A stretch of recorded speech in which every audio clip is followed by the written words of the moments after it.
વધીએ નસવાડી તાલુકામાં રસ્તાના અભાવે દર્દીઓને જોડીમાં લઈ જવાની ઘટના સામાન્ય બની ગઈ છે। એમાં પણ સગર્ભા મહિલાને પ્રસૂતિ માટે જોડીમાં લઈ જવાની ઘટનાઓ વારંવાર સામે આવે છે। કુકરદા ગામમાં સગર્ભા મહિલાને ગામથી 1 કિલોમીટર દૂર જોડીમાં નાખી એમ્બ્યુલન્સ સુધી લઈ જવી પડી।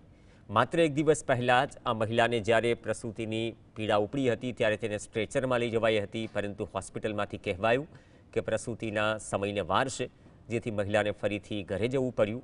બીજા દિવસે ફરીથી આ મહિલા અને તેના પરિવારજનો આ જ સ્થિતિમાંથી પસાર થયા।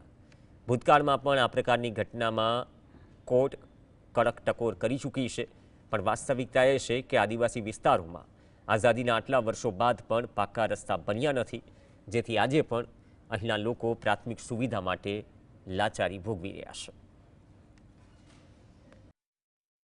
લાકડાની ઝૂલી કરીને પછી પાછા પણ જે સવારના સમયની અંદર 6:30 ગાળામાં પાછા પણ દવાખાને 1 કિલોમીટરનો જે સહારો લીધો લાકડાના ઝૂલી બાંધીને તેમાં લઈ ગયા હતા।